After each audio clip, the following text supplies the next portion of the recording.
Link now. Hey losers, welcome to another episode submitted for our Disapproval. This time I am here with Magenta.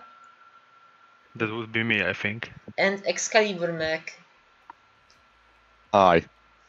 We are going to once again use the voting in game because it's easier to record than Reddit, and yeah, and that's the main reason. So let's look at the first card.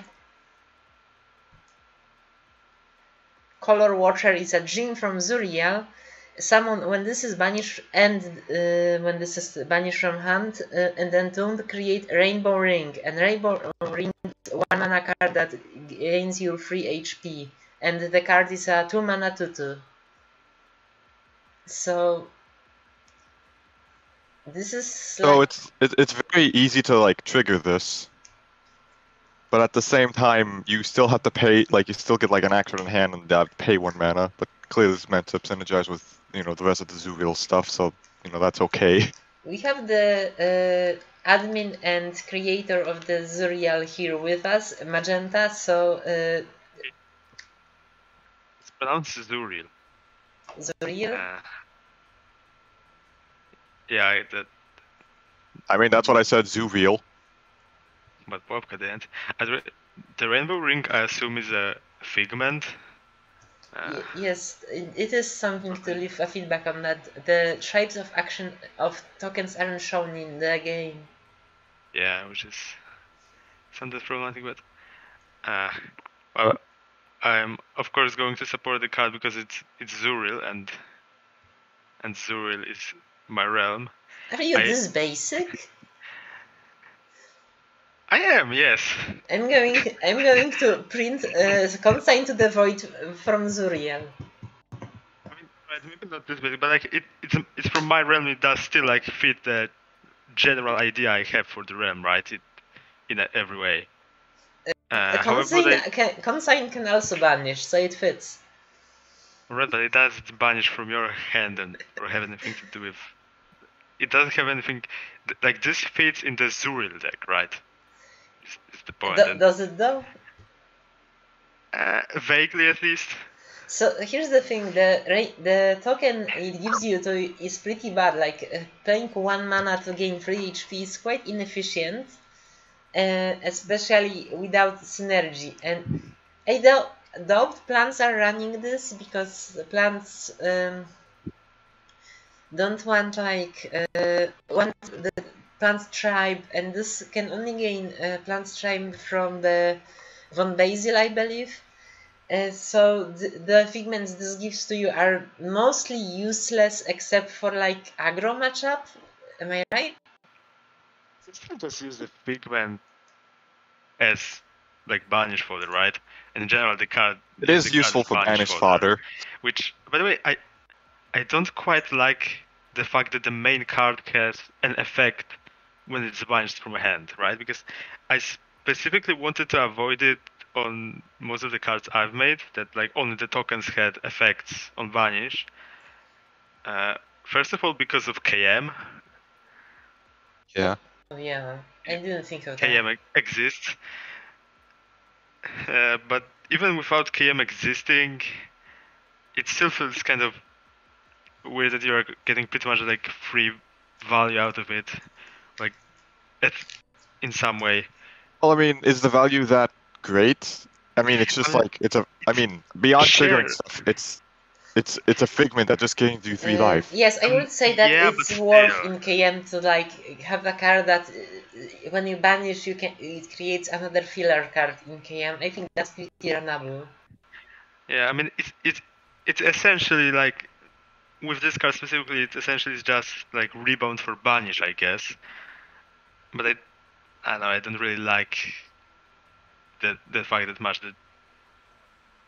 So down vote. You can have this sort of banish fodder, which works twice like that, kind of.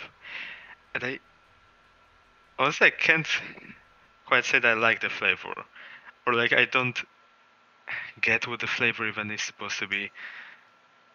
It, in general, I probably should make more Zuriel cards myself to actually show more so what I would want the flavor to be.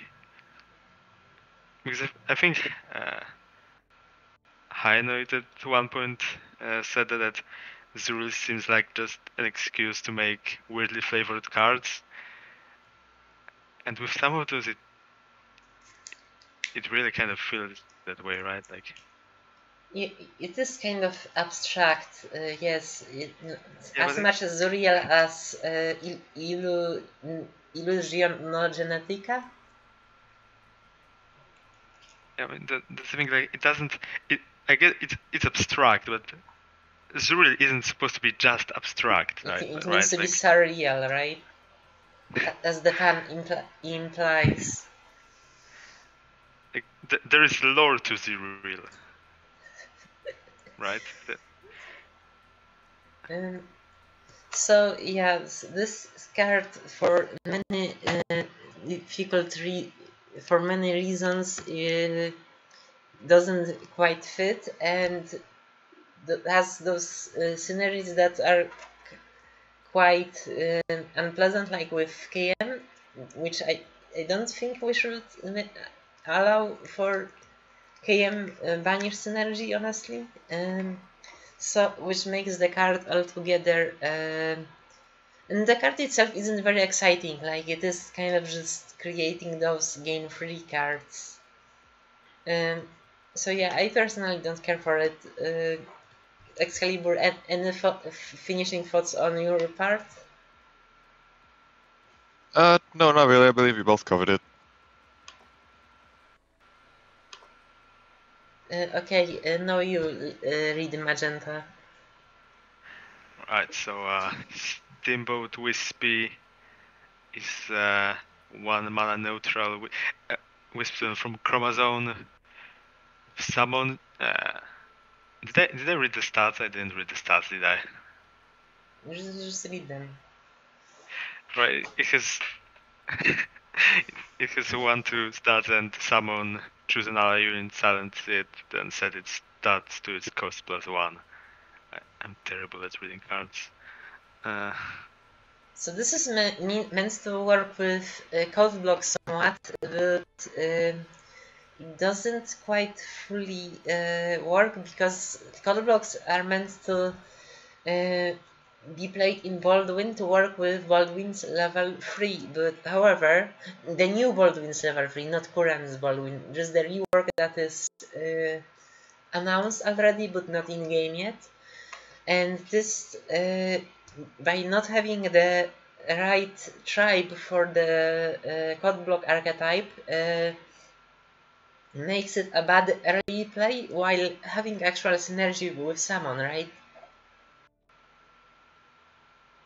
Which is weird because it's a wisp and most wisps so far had shapeshift. Yeah.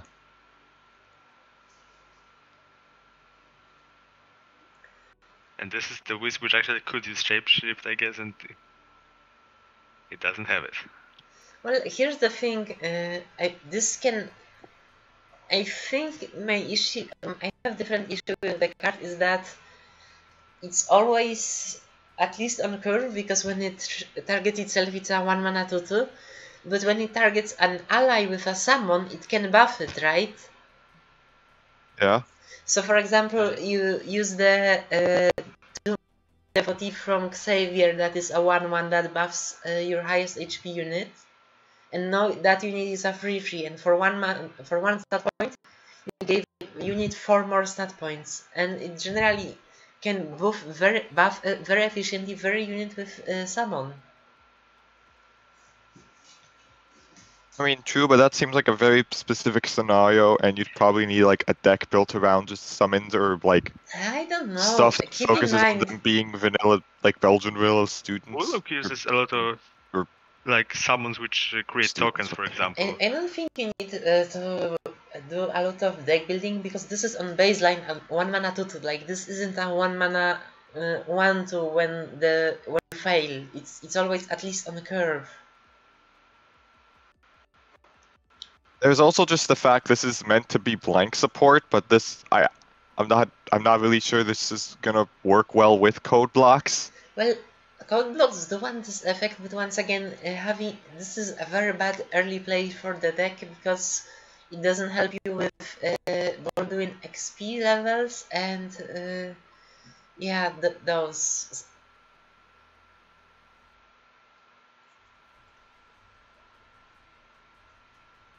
So my main reason for downvote will be that it's kinda just always at least on curve and sometimes over curve. Do you agree with this logic? Yeah. Yeah, that's kind of. Okay, next card will be read by Excalibur Mech. Fallen Guide is a 3-cost strength angel from Seraph. Wait, dang it!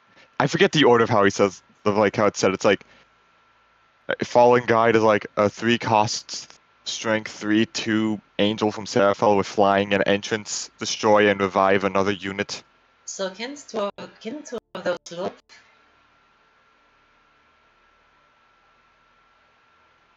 So I know this is clearly just meant to like work in like a sack deck, if you will. Like, very easy trigger, just sacrifice something, revive it. Well, this is just generally speaking a very good flicker effect. It triggers not Yeah. just entrances and leaves play, but also entombs. And again, there are several cards that like, tie to like have other cards be sacrificed.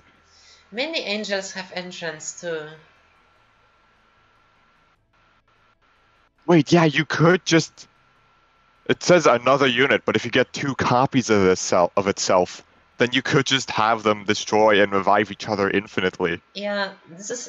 Well, I mean, this 13 is the times. worst version to get running, but I think if you just. But this says another unit. What does it mean, another unit? Another unit in play? Or another kind of unit? Well, no, it's Probably. another in play, right? Because another kind would be different by wording standard. Well, Yes. maybe, but I don't really trust our wording standard enough. Like, just because that's how usually it goes doesn't mean that Cornwall didn't mean something different. I mean, Cornwall, I guess, mostly follows wording standards, right? Because like another hero, I would just interpret it to be not itself. That's what we could look at the blocks, I guess. So for the most part, this is like a 3-mana free-to-flyer with effect that's already very strong. Like this is Ancient Shaw's Wager at least. Shaw's Wager was so underappreciated, you guys. And then this is a very strong card, right? Yeah. Very strong. Yeah, kind of.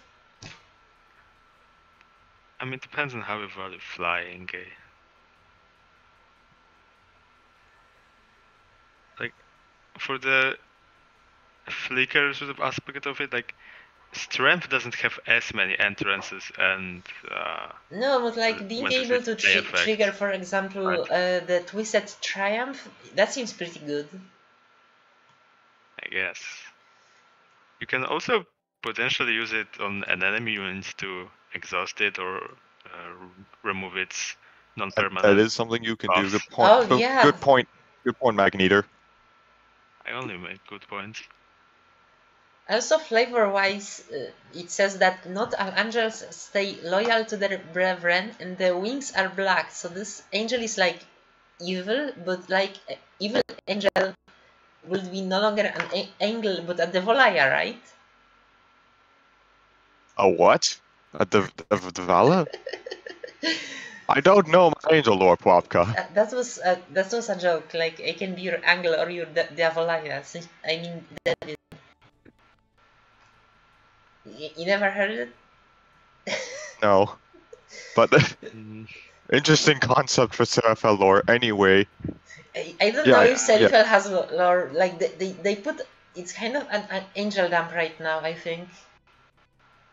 I mean... Okay, good point. I mean, I kind of... I weirdly enough made a little bit of lore with like my frickin' Usher of Remnants thing, but that's more just crossover stuff, whatever. I mean, anyone who, if there was some kind of Serifel lore dump, I wasn't there for it. So there's that. I don't think. I mean, I don't think there is. Didn't Goku ever write at least some lore for? I think Serifel? Serifel has two brothers, and they are angles, and I don't know.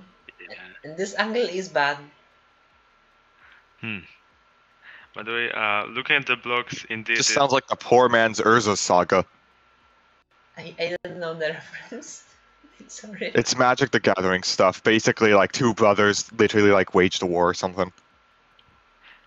I think those two brothers in lore of Serifel, I don't think they were enemies. I thought they were. I knew one of Were them they? was evil. No, Oh. I don't I know. Right. believe. I think he know. made the Phyrexians. One of them is a dragon slayer, and the other one is like naked. No, they are both naked. I don't know. The other was an One awesome character dragon is slayer. One brother was an awesome dragon slayer. The other was naked. This war was fought so that his other brother would put on some pants.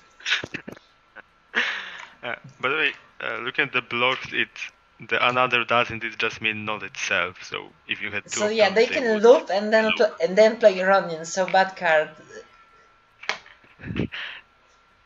I know you can't Ronin anymore. There are more efficient ways to do Ronin in Legacy, but I don't really think having like this loop is a good idea in game. Yeah.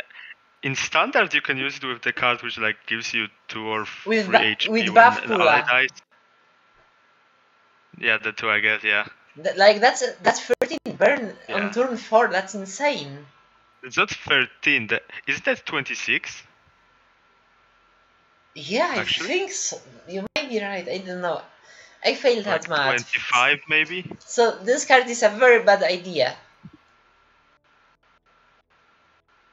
Essentially.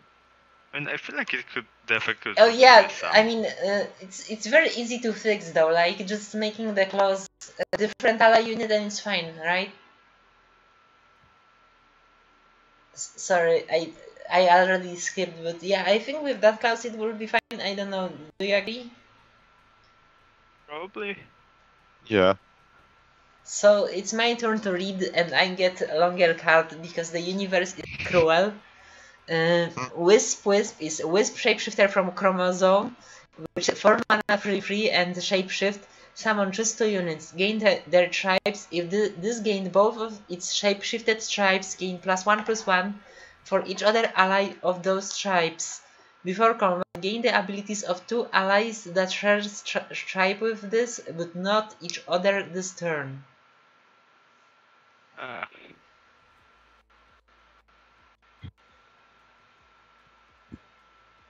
So this is like a card that is clearly meant to push multi-tribe decks, but it is kind of macho text though. It is a lot of text. And I mean, multi-tribe decks, I don't think there's a lot of multi-tribe decks. Literally, they just popped up for a bit because of like shapeshift and how easy it was to trigger headless hunt, like the headless huntress with it. Headless Headhuntress.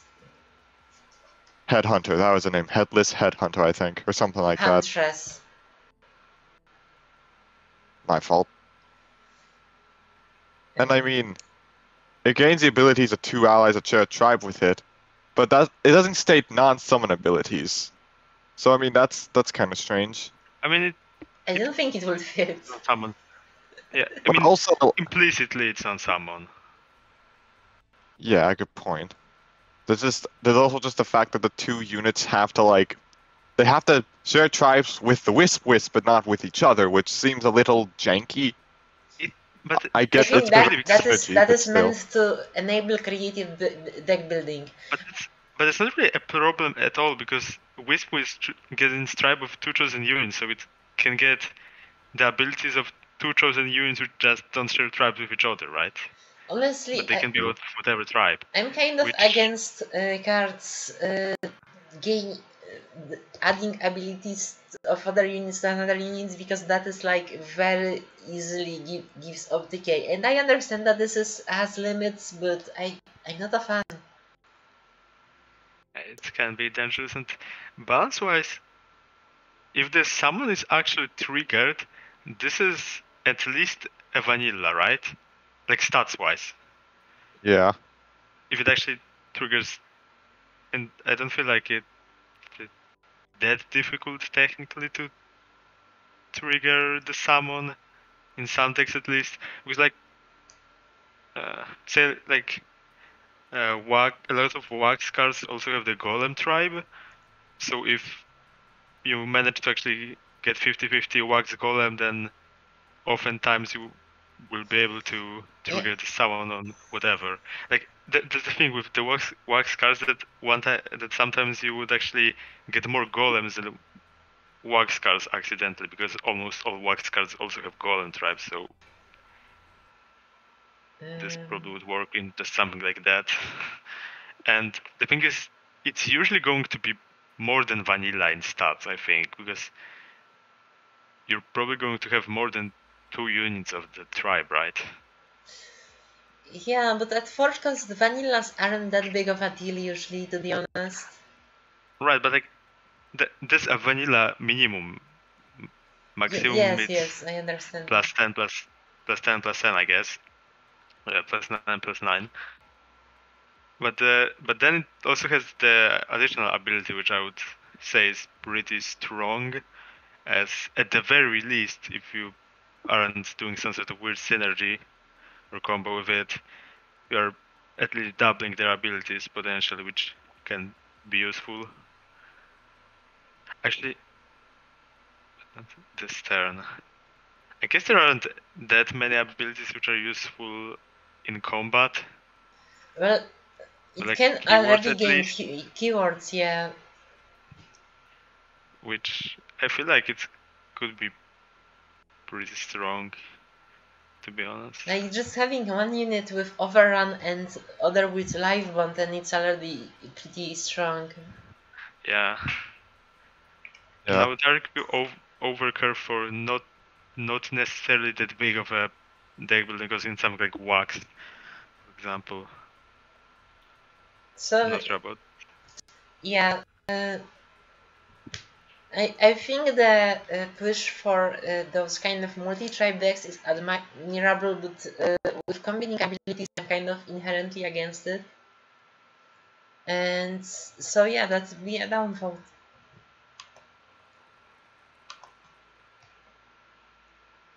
Magenta, your turn. So Inkmate is a neutral 1-mana 1/2 mage samurai tune from Manowar. With summon, put the bottom unit of your deck on top, give it +1, +0, and vigilant. I guess the +1/+0 is because +1 80k wouldn't fit due to text crunch. It kind of looks weird. It's actually a fairly common wording, to be honest. So this card is very strong, like even without those discounts of Fortuna, getting a unit with Vigilant on like very early seems very potent. Yeah. And just for There's one also stat point. it also states bottom unit, not the bottom card of your deck, just the bottom unit. Oh yeah, but Yes.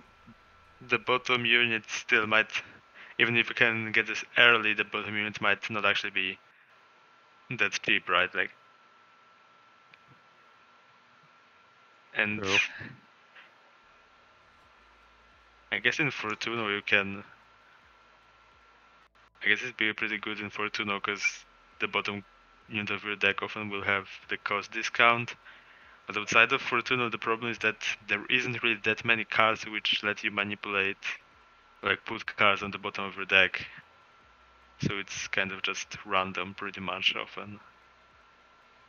Yes.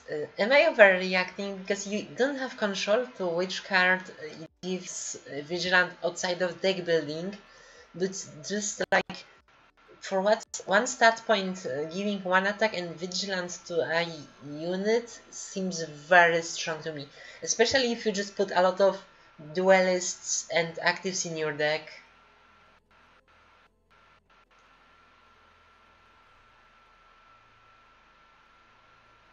Am I overreacting, or? I mean,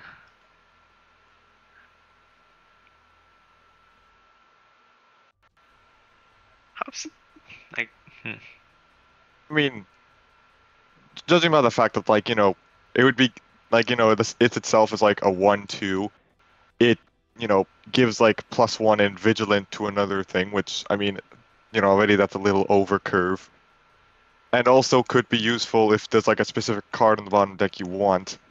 But I mean, usually in like, I can at least think there's one deck that wouldn't want to play this that still cares about what's on the bottom of your deck. That would just be like, you know, crap, what's that card called? It was like Tremors Below or something. Auras? Auras, that was it. You know, because like Auras wants to be on the bottom of the deck unless you want to draw it. Yeah, it puts elementals. It wants elemental on the bottom of your deck. Yeah, you aren't putting this in elementals just because of the fact that it isn't an elemental, and not running elementals in auras. Like, you want to have as many elementals as possible in auras, and even then you have to pray to RNGesus. True. Because there's just so little bottom of deck manipulation. I guess there is recycle. Yeah, it got it might need a buff. As for the Inkmate, it feels very strong while as a one drop. I don't know how would you balance it. Change it cost, reduce more stats. Potentially, maybe it could just be like a 1/1 or something. Am I overplaying Vigilant? I don't know, it seems like such a strong keyword. I mean, Vigilant could be potentially strong. It just depends on what unit it's on. Like, if the unit had an active, or like, you know, it had duelist and then it had Vigilant, meaning it could attack that turn, then it would become like very powerful because you could use its ability and still have a usable unit. Yeah, but oftentimes units with actives, you don't really even want to attack or block with them because you just want to keep using their actives, right? Yeah, this is usually a war for like scaling duelists like Curse Pride Alpha and whatnot. Yeah. But the thing is, Vigilant also acts as its kind of own agile and ambush. Because literally, like, let's say we play a unit. Let's say it doesn't have any of those things. It's just a simple, like, for the rest of the turn, this is supposed to be exhausted. Then combat comes around. Oh, look, this thing can attack now. Or, you know, it can block now. You know what? I think I'm against putting Vigilant that cheap because this will be used for like a lot of ramp out combo decks, which I'm not like very fan of. So like really? whatever they ramp out will be like access already ready turn earlier than normally.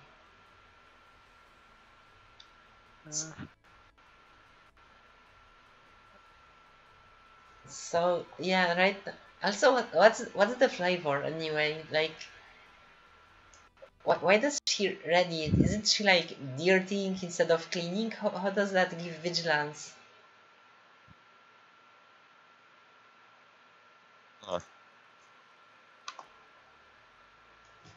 Okay, so it's Excalibur Max turn. Okay.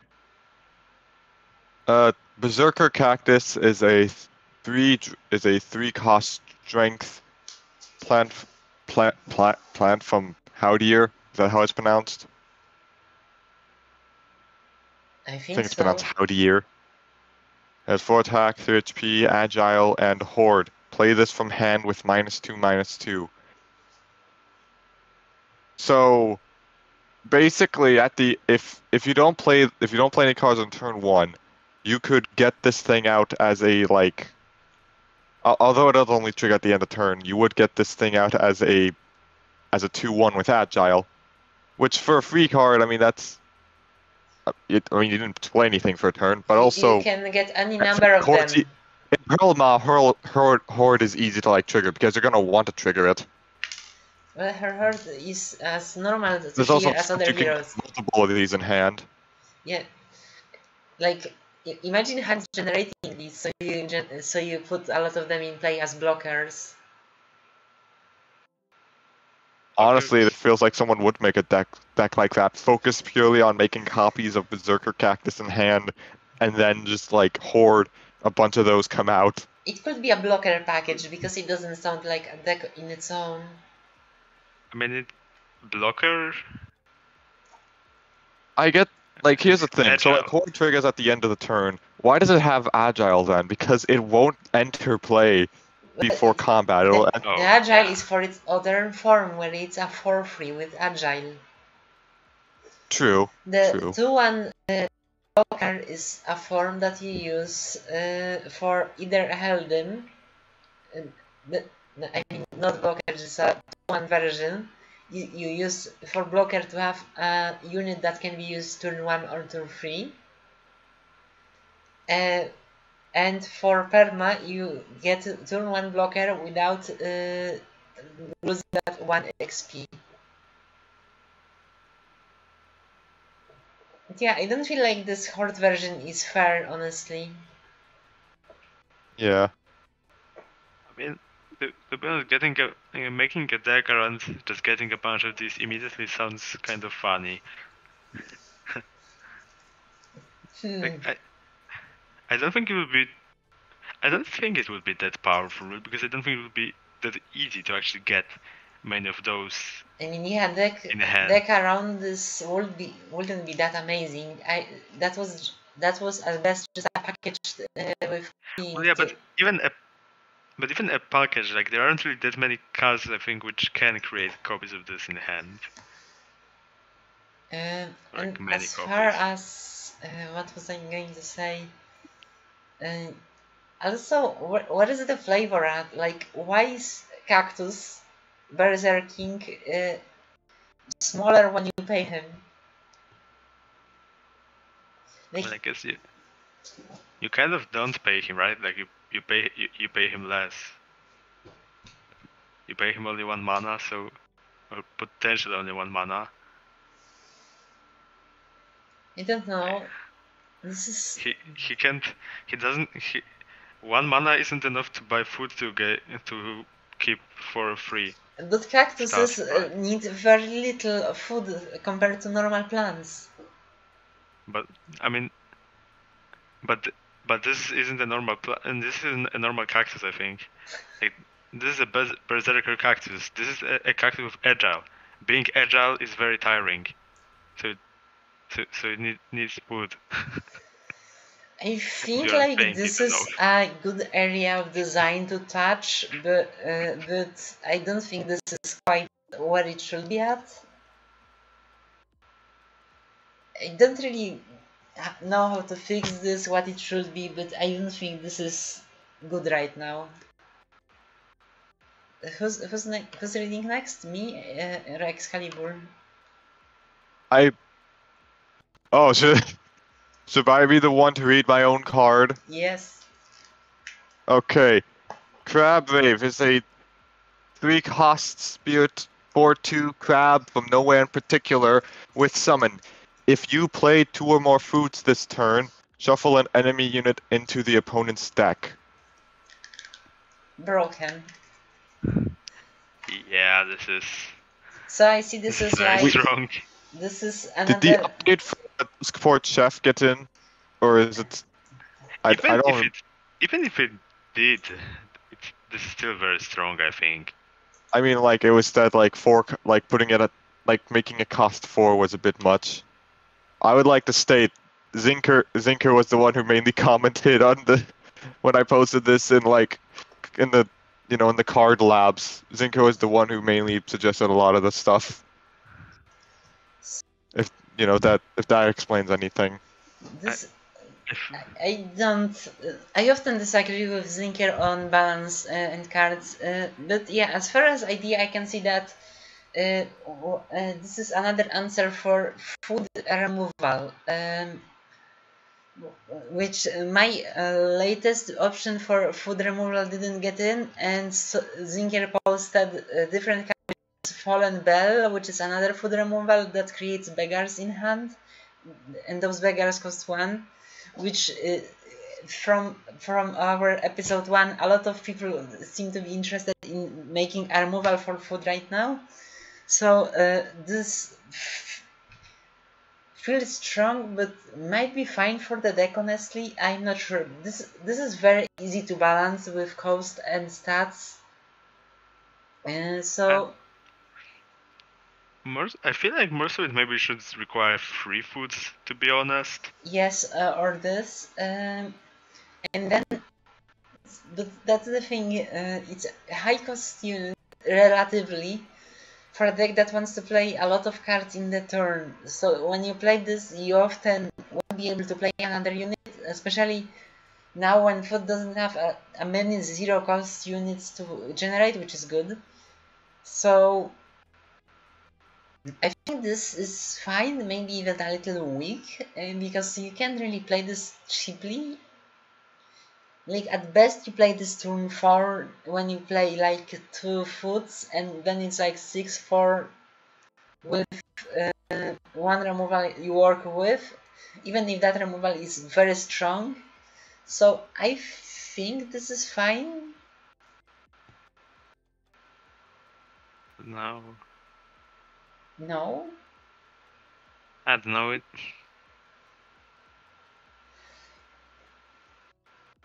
I mean, it looks scary potentially.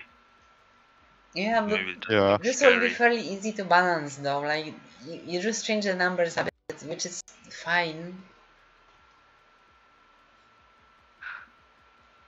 Like I'm not sure if the argument that it's easy to balance is good, though, to be honest, because that's... Well then, otherwise I will just downvote every card. I mean... Here's the thing, we didn't see food being good yet, and at what point, I mean, it's arguably kinda goodish right now, but it's how was it said? It's not, it still struggles with a lot of decks. I think like food getting this and trying it out should be fine. Like it's hard to exactly predict the balance of it, and if it will need a small adjustment, that shouldn't be a huge trouble, and I'm for the design.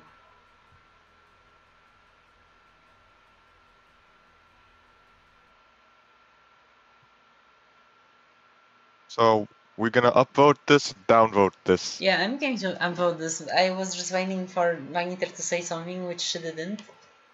No. This is my turn right now. This card is very insane. So, Cyber Hammer Mage is enchants, and when an ally enters play from banish, create a Herald with enchants deal 1 damage. Herald is a 1 mana 1/2. So, at first they submitted this as a... No, this is... they didn't change it, I think. So, on baseline... Wasn't it a free mana card? Wasn't it originally posted as free mana? Maybe, and I think me and Volak told them it was this, like, over curve on baseline. So right now, Cyber Hammer Mage is basically on summon. It's a 3/4 on 2 bodies that deals 1 damage, and then you use some kind of flicker. It creates another 1/2 that deals 1 damage, but it has very removable Lord body.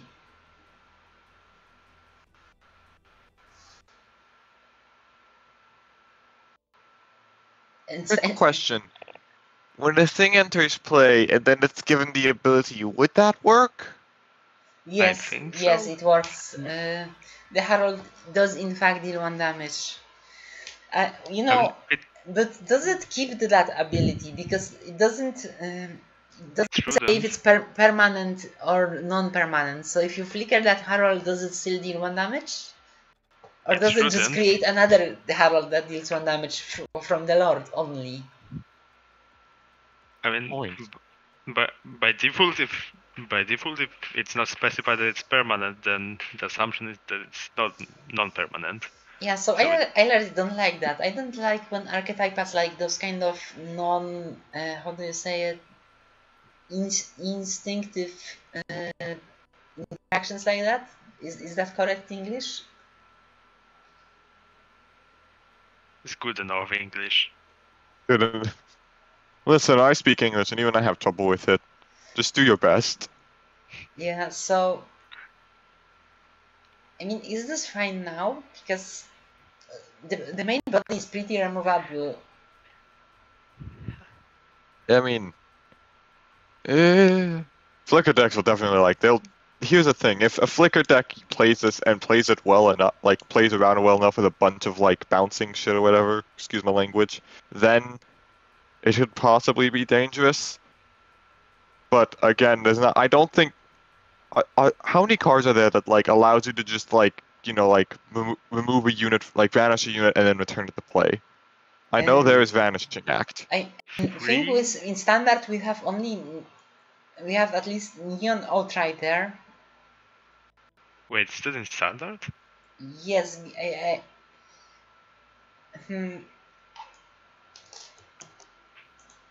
let me check on the collective website. So in standard we have at least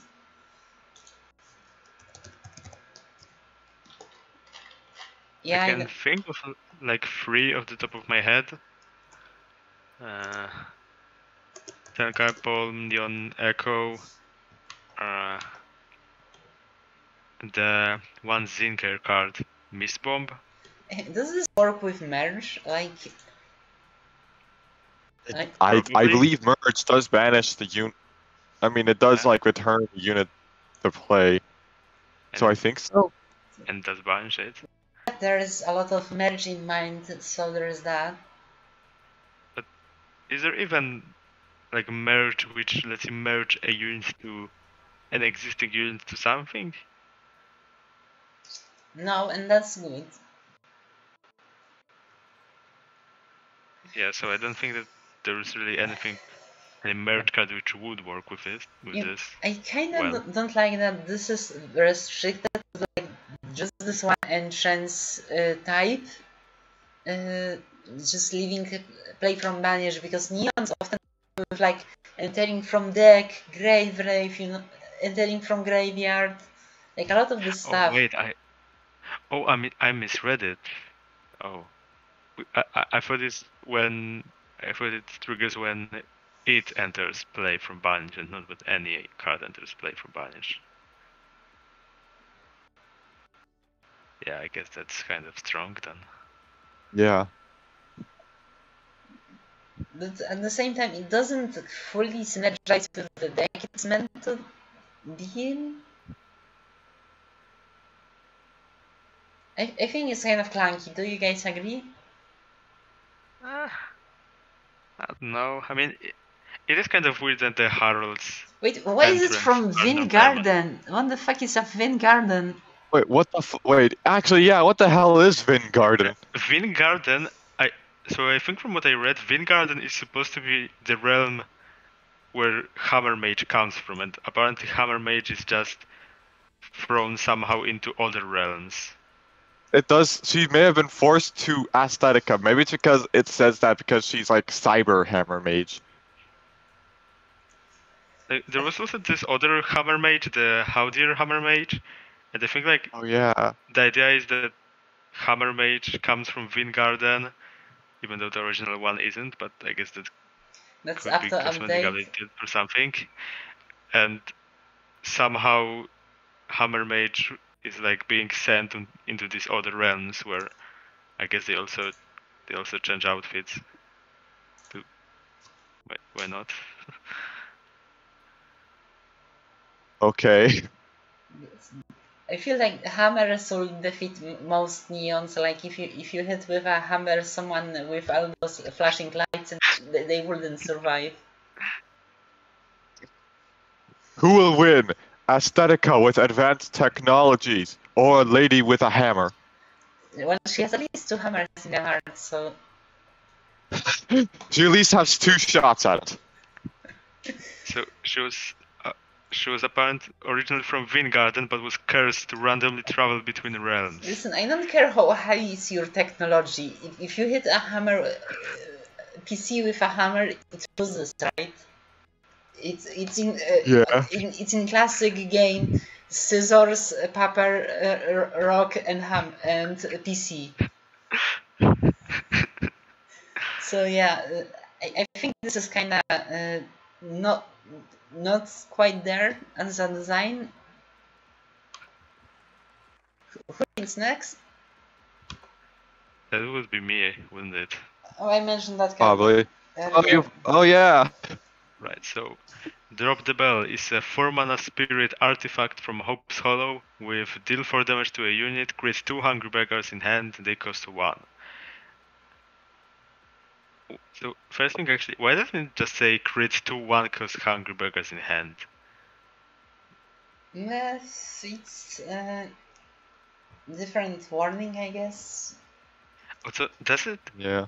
Is that permanent? I don't know. Honestly, it's at this point it's hard to tell because if for like every card we design we add on, give them they cost 1 permanently, then we're always gonna like have to crunch text. I think in this case, this is implicitly permanent. I'm not sure because the thing is like create 2/1 cost Hungry Beggars implicitly would be permanent because I think all of our cards say create property card, so like create a life bond copy or whatever.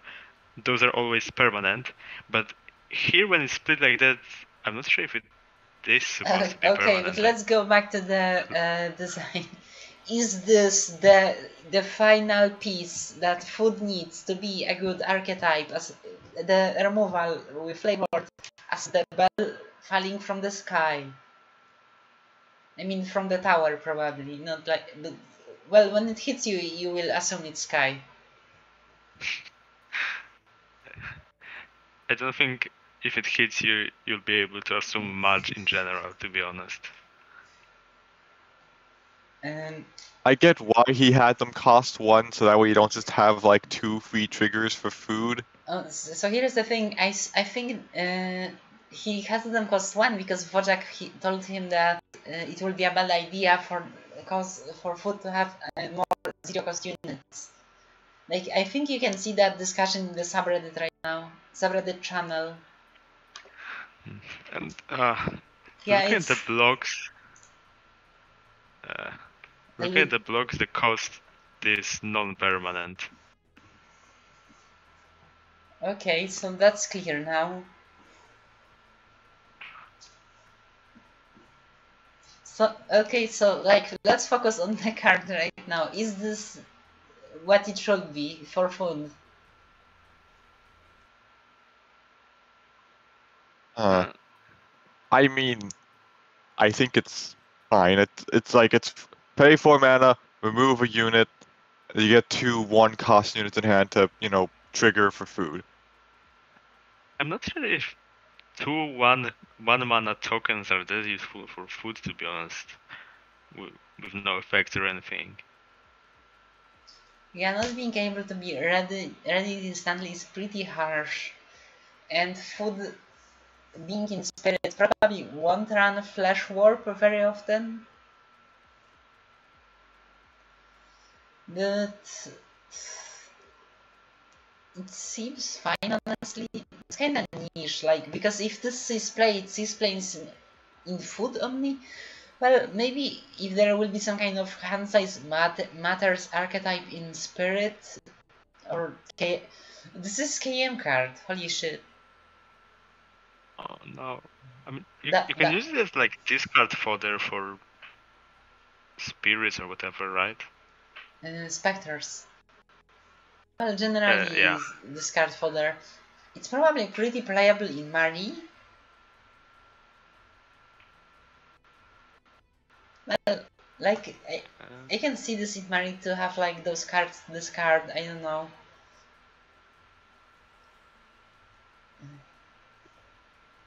So yeah, this isn't as niche as I thought at first. Yeah, it's probably fine. I'm not voting it. It's probably fine. If it turns out it's just not good, we could always update it. If it's not good, we won't update it. Let's be real. Oh no. Oh look, it's the it looks. Why does it look like a Muppet? Maybe that's Anon face reveal. They no longer are Oh. anonymous. They no longer are the Legion. I swear, someone. But it would be hilarious if like a person joined the subreddit. Their name is anonymous, and that is their profile pic. Well, Anonymous has a subreddit Reddit account that they use on Collective. So, artists devouring their work is Artesian Giant. At start of turn, banish a card from your hand, and if it was designed by Anonymous, it gets +2 XP, and it's a 4-mana 5/5. Why would they design something that's this kind of interaction? Anonymous apparently wants you to make an anonymous deck. I guess to encourage more anonymous designs or something. To be fair, Really? I want to encourage people to make Pułapka decks too, but you know, I never was this blatant about it. Yes, but we would do these kinds of things by just designing an archetype, not just being like, okay, if it turns out it's designed by me, it's a viable target for this thing. Many people are against this kind of designer synergy, and I can see. Oh, and the artist's credit is Anonymous and Anonymous. No, there is 2 of them. There's 2 anonymouses. This is the face of Viola 2. It's getting out of hand. Now there's 2 of them. And I don't think one is doing very well, guys. Oh, you think? Yeah, but yeah, generally speaking, I think it'd be very clear that vanilla with banishing cards is very weak, and then the synergy of designer name is a bad idea. I don't think anyone disagrees here, so let's go to the next design that is read by, I forgot once again, I don't really know what's our queue. I think that me now. Right, so Cactus Salesman is a 3-mana mind plant with 2/3 and active. The enemy player loses 1 mana, create a tiny sack on top of their deck. I am already against it because of that name. Yeah, and the token is a 0-mana mind 0/1 with can't attack, jinx, and chain.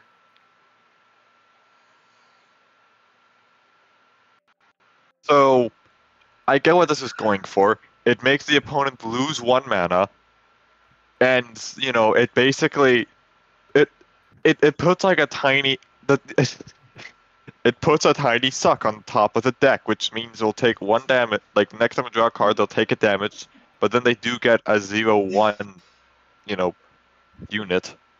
Isn't this very weak? But I mean, yeah.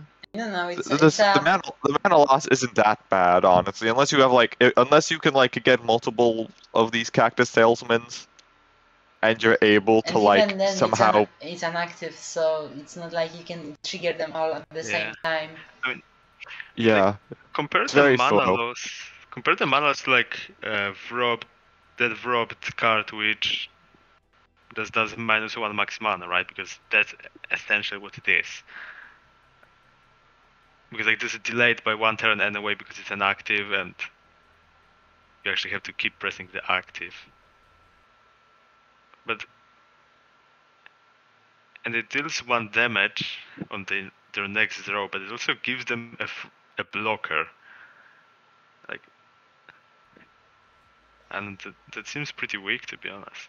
And this is for your Ashgardi control for XP gain. I mean, Stacks is back. Did it ever exist? I don't know.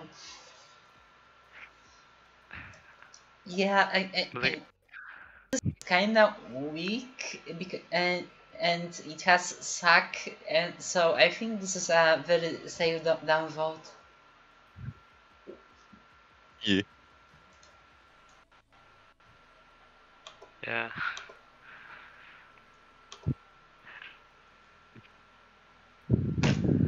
This is interesting. So Tangle Arm is a turtle vehicle, 3 mana, 3/4 with awaken to dual units. So this is clearly meant to work with like this scouting turtle card, but other than that, it's a control piece that if you wait for 2 turns, duels a unit, which is kind of like weaker and slower version of. I mean slower because it's still a 3/4. It's a weaker, slower. Yes, slower, not weaker version of those kind of cards like what's it called, Dino Warrior and the Stack Pack Pouncer, but it can, if they play around it, this might have to duel an ally unit and it can duel itself. So this is kinda. True. Would it even get to like to that? I know that's like nothing that like makes it clear you want to like destroy it, but at the same time you would still at least get like 2 turns. Would it be 2? No, it's awaken 2, so at the end of the turn and okay, so like next turn after you play it, then it would do it At the end of the next turn, right? at the end of the next turn. So you could like you would still get like an attack or a block out of it, then it would duel.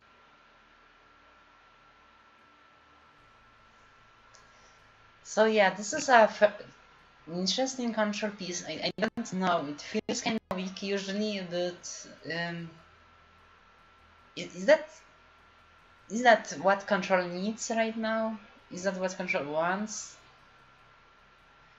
I mean, compared to like what's it called, Plasma Sentinel is kind of bad, I think. Or Yeah, but you probably aren't using Plasma Sentinel outside of Parama, right? this is fair, but like, where are you using this? I think the question is, would anyone ever play this? Well, definitely once there's a turtle tribal. I mean, But do turtles really have a tribal like synergy at this point? Beyond just like, the older turtle cards, at least in standard? There is a card that scouts you a turtle.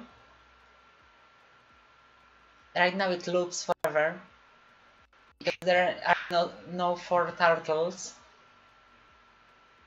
I guess you can use it in D-Hat. I think generally. I'd like to state, there's only 2 turtles in standard. Spotted Yes, Turtle and First Night Buck.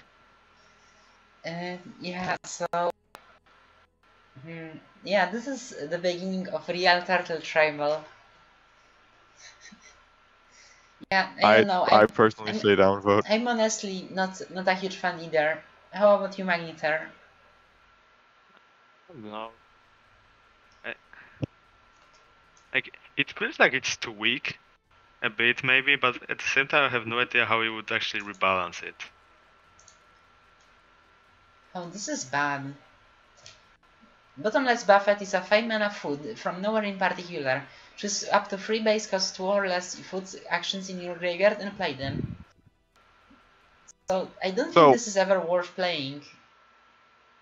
Yeah, I mean, it's really only useful if you're really just out of foods, but beyond that you probably wouldn't have it. Although I will admit, I do like the flavor. Or that kind of makes sense. like the problem is that you're only going to be able to actually use this efficiently at like turn 6 minimum, right? But optimal like turn 7 or 8 is when it's good. I don't think that food even wants to play for that long, right? Like I think it wants to win a bit earlier. Yeah. This is a very food themed episode. As far as art go, I think this is kind of issue that it's hard to see where one tray of food starts and another begins because the contrast between them is pretty low. There is low contrast. Thicken the outlines. So yeah, as it is now, it kind of. I mean, this being discounted is pretty nice. You know, I'm wondering why it specifies why it specifies base cost 2.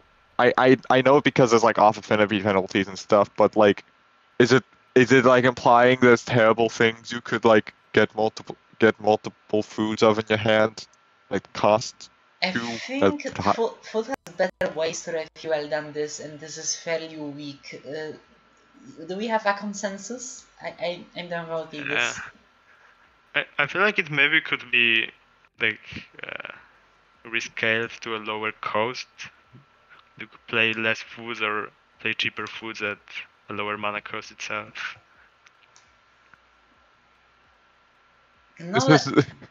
Knowledge Devourer is a giant, 4 mana 6/6 with Agile Overrun, and summon your opponent forces played a random card from their hand. Another unknown design. So I mean, on the one hand, that could potentially like. Here's the thing. Clearly, this is meant to be overcurved for like a forecast thing.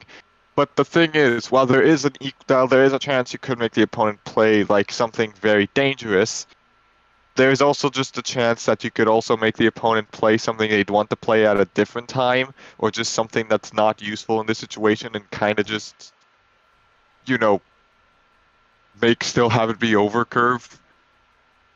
This also just kind of feels like Hearthstone design. This kind of feels like a Hearthstone design.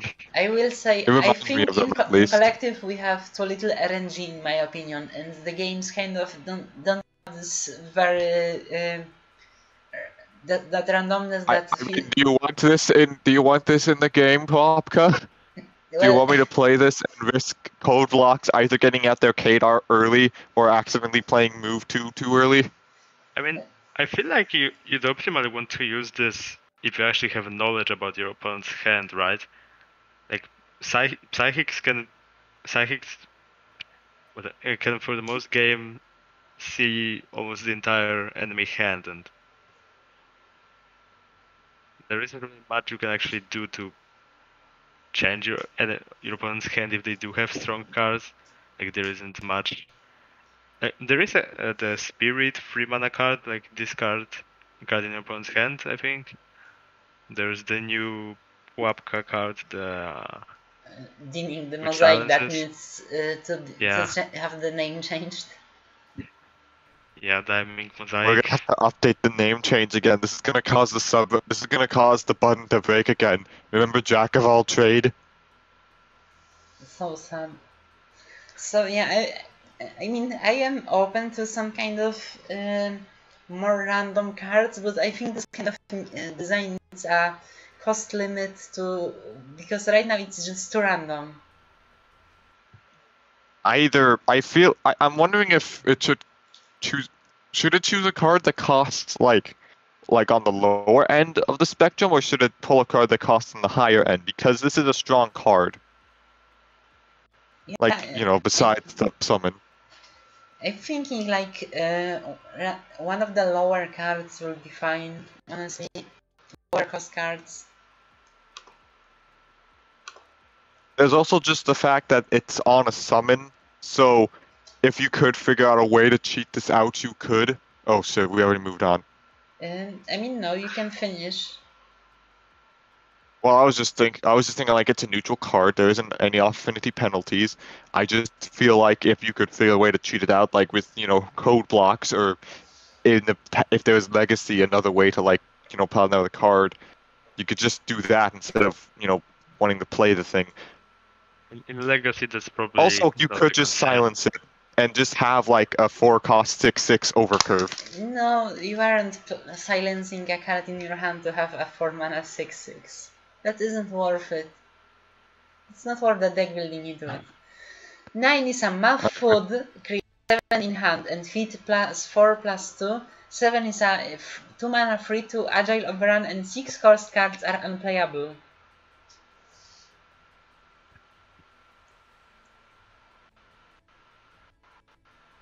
So this is just a pun thing. 6 cost cards are unplayable. Well, why would that be relevant? This is an agile overrun. You'd probably be attacking, and then it's probably gonna die soon. It's It's just a flavor thing, yeah. right? I mean, sometimes Oh it will God! matter. It curves. I just realized you play this on turn 5 for 5 mana. 6 cost cards are unplayable. That card is a 7, and then it's the freaking joke of 7, 8, 9. Yeah, because like I think I heard like the full thing being like, why was 6 afraid of 7? Because 7, 8, 9, and I guess that would be why 6 cards are unplayable, because they are scared.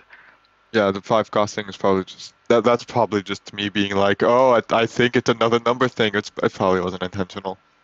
If there was a 3 somewhere, then maybe. Generally speaking, that card is kinda not very Wait, there is a strong. 3. I mean, turn 5, you get on turn 5 you get a 7/4 with agile and overrun, and unless the 6 cost thing is important, which sometimes it could be. I just don't feel like this is the card the food deck needs, honestly. Yeah. It's An cute. agile overrun token is pretty good, right? Yeah, but it comes pretty late. I guess. But Turn 5. even just the feed effect alone, I think is pretty decent, right? Like, I mean, there's yeah, a lot of stats. +4/+2, that is pretty decent. And also, even if you don't have any units in hand, the card does provide you with a unit of its own. The disruption aspect of the card is pretty funny too. I don't know. I mean, I just don't feel about it strongly enough, you know. Yeah. Just seems kind of like a meh card. No, I think it's... Like, there's potential, I'll say this. There's potential, but I'm not sure how far it'll go. Not a huge fan. Rose Court How many cards have we? I don't know, I haven't counted, but I think like 15 or so. No, I was mostly wondering how many cards were actually upvoted.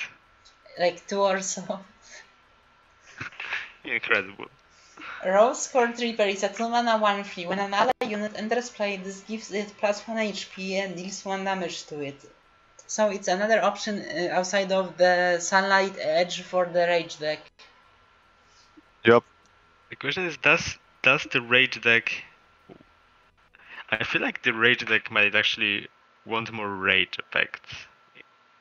Maybe. I feel like we already have plenty of ways to just ping rage stuff. We agreed. Yeah. We just need more rage effects. But I mean, besides the point of that, this seems fine. I mean, honestly, clearly, like, you get multiple of these.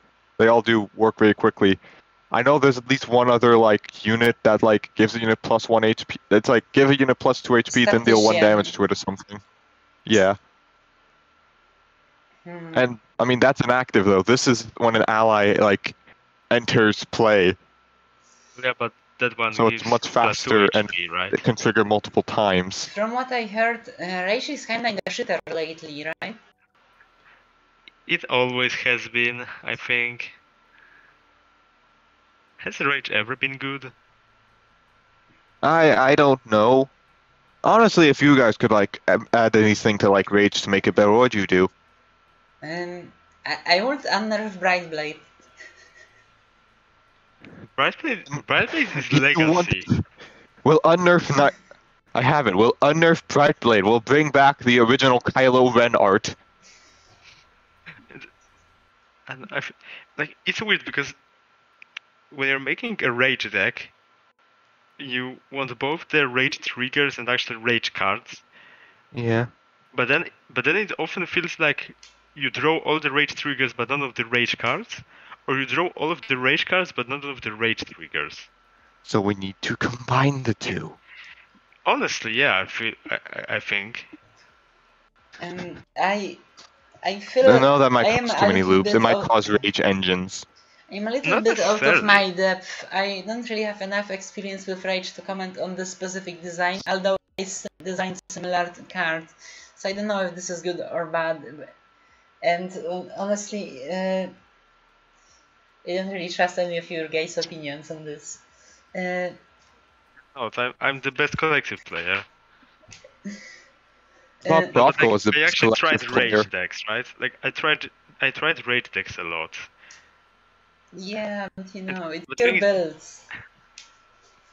I also made like a rage deck a while back. I remember it honestly just kind of being fine. Not that great. I feel like That's probably because I wasn't playing it right. Also, I was playing it in standard, so I mean. So I'm not. I kind of in the end, I kind of just don't care about it overall. So yeah, it'll be a down one for me.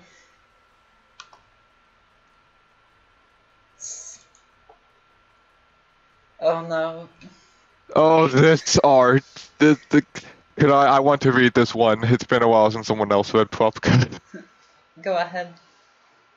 A collective wedding is a 2-cost neutral event from nowhere in particular. With your hero gains brilliance, create a coin, and horde, draw an action.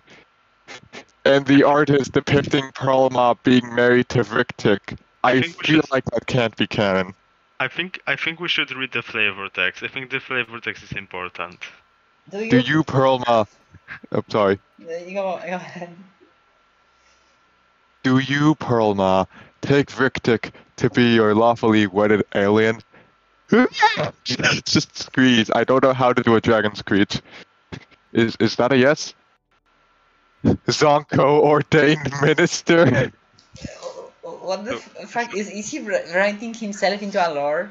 Is he like? I think this is just Zinker's crack ship. Does that ask the question of whether or not Perlo can consent, right? Honest, I'm kind of curious now to see Zonko ordained minister. Zinker, the next card you do, you have to do the Zonko. So it is implied that Perma is Zonko intelligent. a chef? Is Zonko a chef on the yes. adventure? On the adventure skull card, yes. That Zonko the chef that gives you random food and sets its cost to 0. That's Zonko. Huh.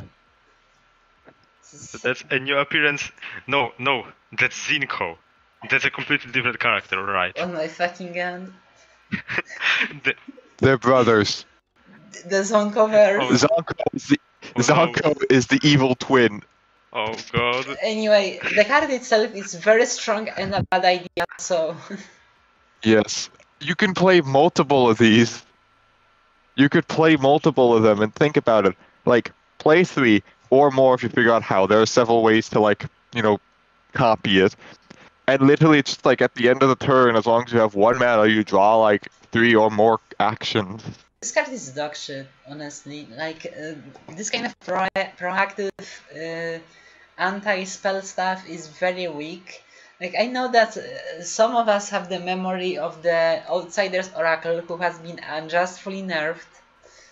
And 1 turn proactive anti-spell, this doesn't do anything, almost ever. Could I state why I upvoted this card on the subreddit? It's because read the card? Yes, of course. I read the card, but oh wait, no one. Wait, no, Magmino, want to read the card real quick? I don't think we did. Right. So Anti-Magic Barrier is a 2-mana neutral spell from Seal of Elementary, with all actions cost 2 more until end of turn. I upvoted this because I have an action hate deck, and I'm just like, if this gets in, I'm adding this to this deck. It's not a good deck, but I just want to just make it just because. Average collective player upvoting cards to go into their decks. But have you ever that making your bad deck slightly better instead of adding more bad cards to it? Like, here's the thing, I understand the appeal of making bad decks, but I still want to make them as efficient as possible. This card doesn't ever do anything. You use this at best. This is the absolute best scenario to use this card when you are on aggro deck and you want to prevent board clear and maybe sometimes prevent some kind of action combo. Other than that, this is almost always worthless. This is 2 mana, do nothing. All action-based decks have enough units to play over this. Whatever, this card doesn't exist. You can sort of delay removal, I guess, if you really need that, right? I mean, the thing is, it also is self-sabotage, as it makes all of your actions cost more. Just don't use actions. Simple.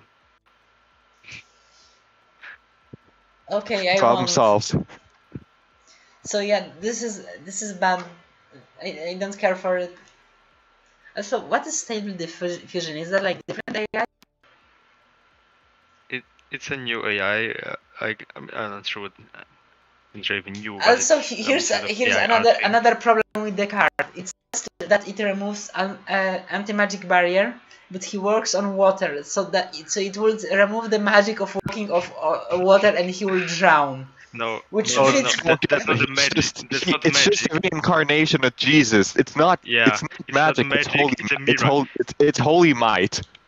It's not magic. It's a miracle. It's a miracle. I don't really... Listen, Fop, I play Dungeons and Dragons. I know the difference between a cleric and a wizard. Okay, whatever you say, nerd. So yeah, this is a bad card.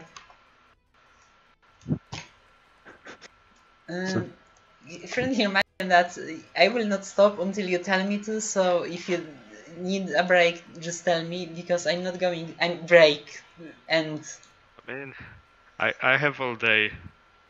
Code block big shot. It's a software golem from Apple. Vigilant. When an ally blank unit enters play, ready it. Enchants revive and silence 2 units in your graveyard. Active, put a blank unit from your deck into play. So the entrance triggers entrance on those units. It's supposed to be another big unit for like code blocks to use. It's literally specifically labeled big shot. And I don't know exactly, like, you know, it's like when an ally blank unit enters play, you ready it, then you, like, you know, revive, silence 2 cards in the graveyard, those will be immediately readied, and the actives let you just put them from your deck into play. So it's just supposed to allow you to get out a bunch of things. But, like, do we have enough, like... I mean, okay, actually, never mind. We do have a good couple of blank options to silence out. There's Code Block VMV, and then there are the copycats. Also, if you discard 1 code block, I think the entrance still triggers if you revive it with this. Because it's silence after reviving, right? So you can use one of this to fill your board. But at the same time, I don't think code blocks are any way to put units in graveyard right now. Unless they would splash or be played in KM, which I hate, because I hate KM. KM is bad, guys. I mean, new Bullock would sacrifice units, right? With active. What? Actually, what was the question? Like, because maybe I... Don't you mean Baldwin? What did I say? You said Bullock. I think you said Bullock. Oh, I said Bullock, yeah. I meant Baldwin. Baldwin, it's... I mean... Anyway, besides the point. Yeah, Baldwin has new Baldwin would have an active which sucks units, right? Yes. True. Oh, you could just sack the... Bring out the blank unit, you could sack it and gives its better stats to something else. Or honestly, just whatever. You could take the sack unit with its stats New and Baldwin will have different acta which is just basically martial promotion. New Baldwin will allow you to destroy a unit and put a unit from your deck that costs 1 more than it. Yeah, this is the point. It sucks a unit, right? I feel like that's a bit too powerful now that we have code blocks in. Because they are designed for the new Baldwin, which doesn't exist yet. Yeah. But will. So I swear, I'm honestly biased against for every big unit. Like, I see a big unit, and if it has a chance to be viable and is interesting, and it's not just like a big bitter. I want it to get in and then be balanced. So, and this seems fine right now, and so I am voting it for a new big finisher for a new deck. I mean, we already have Titan of Eternity, which is honestly, I think it's pretty good. It's always like when you play an action, strength action that costs 5 or less, you just play a copy of it, and then if you can get out multiple copies of the Titan, you can just get a bunch of copies of a single card. The active is kind of slow, isn't it? Like putting a blank that isn't ready in any way is kind of. I mean, like presuming like when I tested out code blocks according to apparently I believe I'm doing this incorrectly because I'm trying this in standard and Wujek isn't. But when I played it, you don't have any blank copies of Titan of Eternity, but that's where code block BMV is, and honestly he's just there if you just really want to just be like bunch of strength action, because otherwise you would just play Kadar. Yeah, I mean, I think it's silly to think about this as playing incorrectly. Most people care about standard, and Wojek is one of the few legacy players. Like you can see in VC, people laughing at legacy players, and because that game mode sounds so bad for many people, right? Yeah. So, but yeah, I am for this card, so upvote.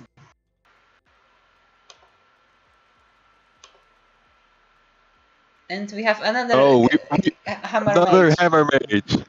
This time a cowgirl. It's a 4-mana 2/4 duelist. After an ally unit duels, create a herald, then kill damage equal to your allied heralds.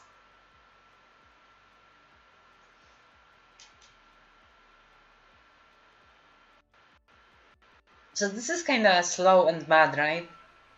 Like this is just 2/4 duelists that if Don't samurais like to be duelists? Like to have dual synergy? I don't Samurais have dual synergy. Yes, I guess, but this isn't a samurai, this is a gunslinger. I know, that's why I'm bringing it up, because if it's like a gunslinger and yet the ability seems more like, after an allied unit duels thing, then I'm wondering why it was this is every ally. I just thought it counts for itself. I'm dumb. Yeah, maybe this is stronger than I thought. Like, what deck do you actually use it in? Also, what does it mean by then deal damage equal to your allied herald? It doesn't state the targets. Does that just mean you can hit anything with it? Yeah, I think you can hit anything with it. Yeah, but you could hit yourself with it. That's by your own heralds. Iconic. So, but yeah, having this is the max damage disease is kind of limited because you want to have duelists more on your board more than your heralds. Yeah. Yeah, but you aren't going to have that many duelists, right? Like I feel like you could probably reasonably get at least 4 heralds, right? Yeah, and then use them as blockers anyways.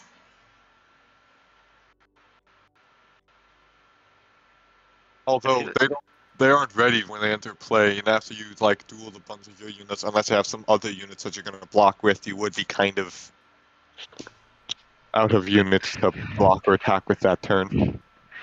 I feel like this is actually relatively strong, right? Because at the very least, because it gives each of your duelists more and more ATK, right? At the very least, you can use it for more than that. I mean, at the very least, it is like a unit duels. You create a herald, and then you deal 1 damage to anything, and then if another unit duels, either that turn or the next turn, you deal 2 damage. And I mean, yeah, a free little bit of damage could do a lot, and especially if it goes anywhere. Yeah, this is a very powerful scaling threat. Yes, that's the word. That's how you pronounce it. And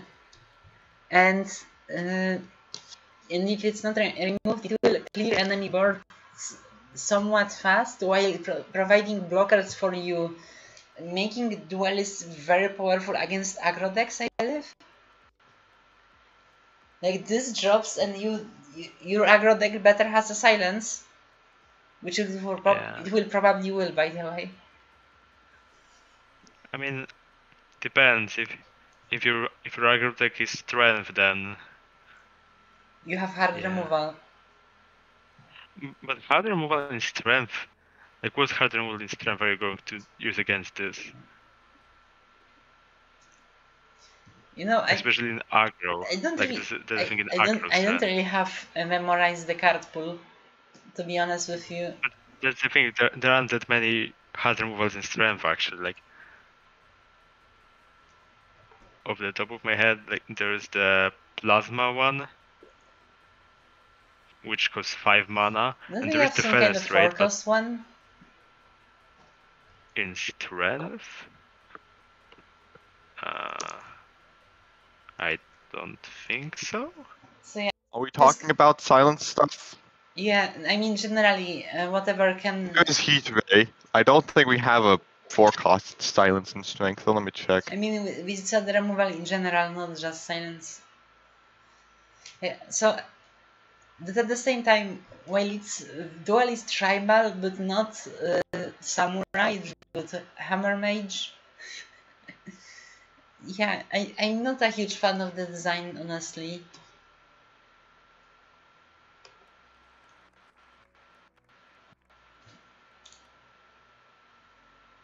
Oh, another design for the roach. Accurate Pass is an insect horror with unblockable trick and end of turn bounce this enchant this attacks. Oh, so this is quite this is annoying as fuck. Yeah. Literally, as long as you free up 1 mana at the end of the turn, it's just this attacks, deal 1 damage, and then returns to hand. Yeah, also, it's unblockable. Yeah, but this costs them enemy mana every turn, which is not that strong, but it's annoying, so I don't care for it. Is there any we've probably played in like a... Crap, what was her name? Damn, I keep forgetting hero names sometimes. I meant Ashgerty. I mean, I don't know, it's not that strong, but... Is there any like permanent cost reduction? In standard, sure. Probably. In Legacy, there's definitely some way for you to decrease the cost. Yeah, but in Legacy, there are ways to win turn free, so like there's a helping hand in Legacy, but it's not that big of a deal. Like it's not crazy turn 2. And dealing 1 damage every turn for 1 mana isn't amazing. It's actually quite bad, but I feel like it will make the game a worse experience. Why? It's annoying. Like I'm annoyed. But wait, annoying exactly. Like I can lose the game, that's fine. But if I can interact with something, I don't want to play. I mean, you can't really interact with a 1 mana action which deals 1 either, right? Yes. But this is a unit, I should be able to interact with it.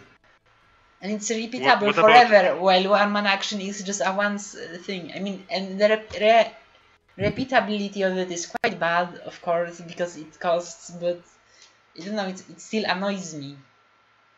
So... I mean, it is a pest. Downvote. It's an excuse card design. Maybe it's supposed to annoy you. Maybe that's also, here's another annoying thing. And the artist credits doesn't say gentle cat, it says gentle cat. Wait, what? Let me check. Gentle cat. So yes, this. Oh wow. This too is annoying. New artist. There was a new person on here today. So. Maybe it's supposed to. Another card. Oh, it's another unknown design. This one? Does who want to read it this time? I kind of want to read it this time. Okay. And just Go ahead. Treasure Goldbug is a 2-cost 4/2 strength insect golem with agile, overrun, and entomb. Create a coin for this card's killer, and the art it's using is not an insect or a golem. I believe it was originally meant to be an angel horror, in the same vein as that 1-cost angel from like a while ago. What was it called? That's 2-drop that gives XP, I know, but carved Yeah. something.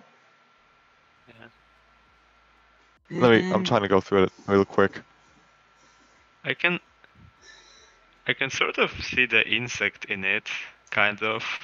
I mean, like, it is very, it's intentionally, like, vague, which, Yeah. or at least it looks confusing when you, like, try to look at it. But I'm not sure why it has the golem tribe.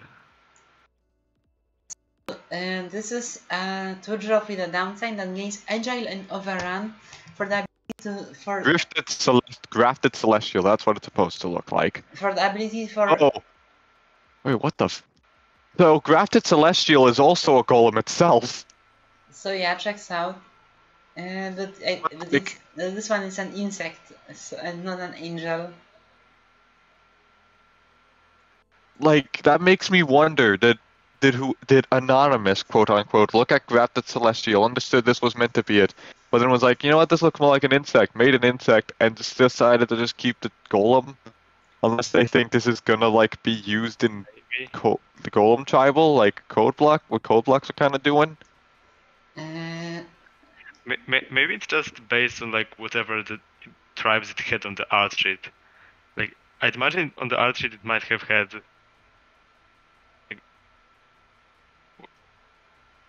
like angel, golem, and so they just left. But here's the thing, though, it has like flavor text explaining all the lore. But yeah, as far as the design goes, I think this will be like it's a 4/2 that when killed gives opponent a coin. But there are a lot of actions that deal 2 damage turn 2. And many units are able to block this quite efficiently, so this is usually pretty bad. I don't think you run this in aggro decks. Like giving opponent a coin is kinda huge. Would you use it in like self-suck?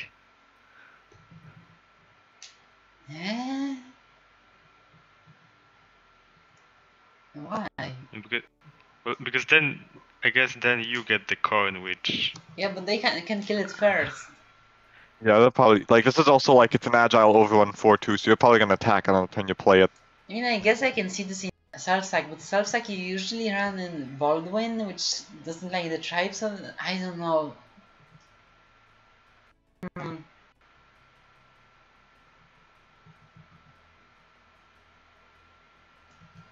Yeah, this seems... I don't think there's a place for this right now.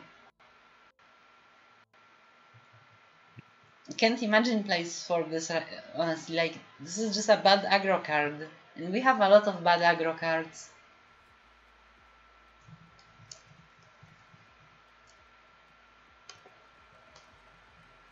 So yeah, this is going to be last card, probably. And it's Tampon Sword.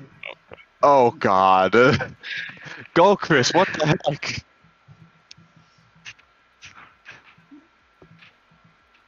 This is... God.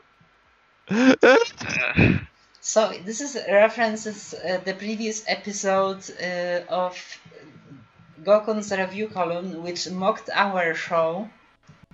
Therefore, it's a downvote. But yes, those joke aside, this card is pretty bad because it's either supposed to destroy. It's literally blood hate. It's. Which isn't very good. Like there isn't a lot of blood units you'd want to destroy for 2 mana in that one matchup, and have a +2/+1 in most matchups. Is there a blood unit you want to destroy? Your own? Maybe? I mean, the Doomwalker, Blood Witch, whatever. I guess it's a pretty strong card. Usually want to destroy it, but I don't see it run very often, to be honest with you. I mean, it's running Doomwalkers. Yeah, but Dunwalkers are right now worse than just generic Ash aggro. Yeah, Like Muse doesn't run Yela in his aggro decks that I copy and play myself.